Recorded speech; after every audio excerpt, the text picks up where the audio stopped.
শিৱসাগৰ সমষ্টিৰ বিধায়ক অখিল গগৈ, বীৰ লাচিত সেনাৰ নেতা শৃংখল চলিহা একেলগে নামিল প্ৰতিবাদত।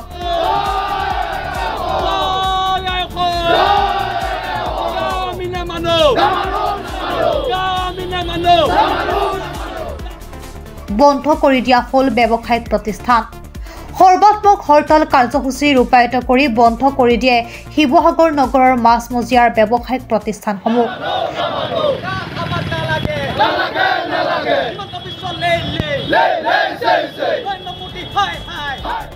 শিৱসাগৰ আৰক্ষী সমান্তৰালভাৱে আন্দোলন প্ৰতিহত কৰাৰ বাবে কৃষক মুক্তিৰ সম্পাদক বিদ্যুৎ শইকীয়াসহ প্ৰায় 20 জন পুৰুষ মহিলা সদস্যক আটক।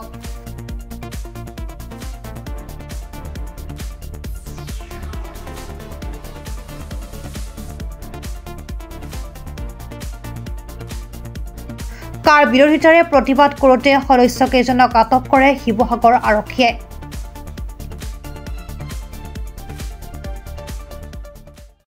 আমি সকলোৱে জানো যে কা প্ৰয়োগ কৰা মানে আচলতে দিল্লীয়ে অসম আক্ৰমণ কৰাৰ নিচিনা ঘটনা।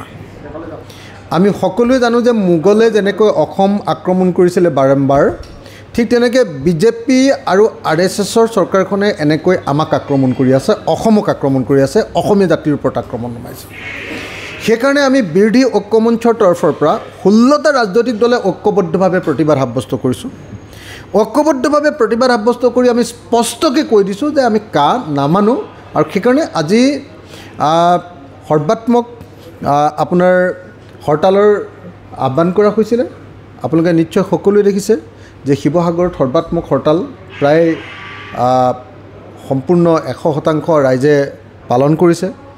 তো মই শিৱসাগৰবাসী ৰাইজক ধন্যবাদ জ্ঞাপন কৰিছোঁ, আৰু লগতে সমগ্ৰ অসমবাসী ৰাইজক আহ্বান জনাইছোঁ যে আহক আমি সকলোৱে কাৰ বিৰুদ্ধে প্ৰতিবাদ কৰোঁ, আৰু যিকোনো প্ৰকাৰে আমি যাতে কাখন বাতিল কৰাব পাৰোঁ, যাতে অসমত প্ৰয়োগ নহয়, তাৰ কাৰণে আমি সকলোৱে সংগ্ৰাম গঢ়ি তুলিব লাগিব, আৰু একেটা সময়তে আমি কোৰ্টলৈও যাব লাগিব।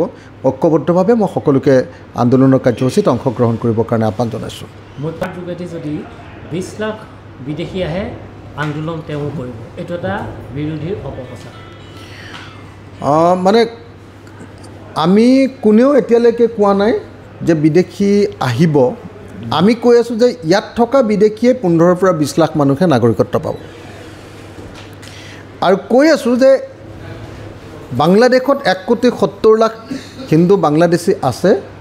যদি এতিয়া ইয়াত থকা মানুহবিলাকে নাগৰিকত্ব পাই যায়, তেতিয়াহ'লে তেওঁলোকৰ কাৰণেও ভৱিষ্যতে এই 1,70,00,000 মানুহৰ কাৰণেও ভৱিষ্যতে অসমৰ দুৱাৰখন, নাগৰিকত্ব পোৱাৰ দুৱাৰখন খোলা খাব। গতিকে মুখ্যমন্ত্ৰীয়ে মানুহক বিপথে পৰিচালিত কৰিবৰ কাৰণে তেওঁ এনেকুৱা ধৰণৰ বক্তব্য প্ৰদান কৰিছে। তেওঁ দিল্লীৰ এজন দাস, তেওঁ দিল্লীৰ এজন চামচা। তেওঁ অসমৰ কথাখিনি গৈ দিল্লীক ক'ব লাগে, অসমীয়া মানুহৰ ক্ষোভটো ক'ব লাগে যে অসমত এজনো মানুহক আমি নাগৰিকত্ব দিব নোখোজোঁ। তেওঁ হিন্দুৱে হওক, মুছলমানে হওক, খ্ৰীষ্টানে হওক, জৈন হওক, তেওঁ আজি অহা হওক, কাইলৈ অহা হওক, পৰহিলৈ অহা হওক, আমি এজনকো মানুহক কেতিয়াও দিব নোখোজোঁ। অসমীয়া মানুহৰ এই চেণ্টিমেণ্টটোক, অসমীয়া মানুহৰ এই খংটোক, অসমীয়া মানুহৰ এই কথাখিনিক তেওঁ দিল্লীত ক'বগৈ লাগে। উল্টাই তেওঁ দিল্লীৰ দালালিগিৰি কৰি অসমীয়া মানুহক বুজাবৰ কাৰণে চেষ্টা কৰি আছে যে কাখন ভাল। গতিকে এই মুহূৰ্তত মই অসমৰ মুখ্যমন্ত্ৰীক আহ্বান জনাইছোঁ, এনেকুৱা ধৰণৰ দালালি কথাবিলাক বন্ধ কৰক, এনেকুৱা ধৰণৰ মধ্যভোগীৰ নিচিনা কথা কোৱা বন্ধ কৰক। অসমৰ ৰাইজৰ পক্ষত, অসমৰ জনগণৰ পক্ষত, অসমীয়া জাতিৰ পক্ষত আৰু অসমৰ পক্ষত কথা ক'বলৈ আৰম্ভ কৰক। নহ'লে নিশ্চিতভাৱে আজি সংখ্যাৰ জোৰত যদিও তেওঁলোকে গৰ্ব প্ৰকাশ কৰি আছে, নিশ্চিতভাৱে এওঁলোকক অসমৰ মানুহে কেতিয়াও ক্ষমা নকৰিব। সেইকাৰণে এই মুহূৰ্তত মই কা বাতিল কৰিবৰ কাৰণে আকৌ এবাৰ দাবী উত্থাপন কৰিছোঁ। আগন্তুক লোকসভা নিৰ্বাচন আহি আছে, মই ভাবোঁ যে কা বলবৎ কৰাৰ পাছত অসমীয়া মানুহে কোনোপধ্যে বিজেপিক ভোট দিয়া উচিত নহয়। সেইকাৰণে মই সকলো মানুহকে কাৰ বিৰুদ্ধে ঐক্যবদ্ধ হ'বৰ কাৰণে আৰু নিৰ্বাচনত বিজেপিৰ বিৰুদ্ধে ভোট দিবৰ কাৰণে মই সকলোকে আহ্বান জনাইছোঁ।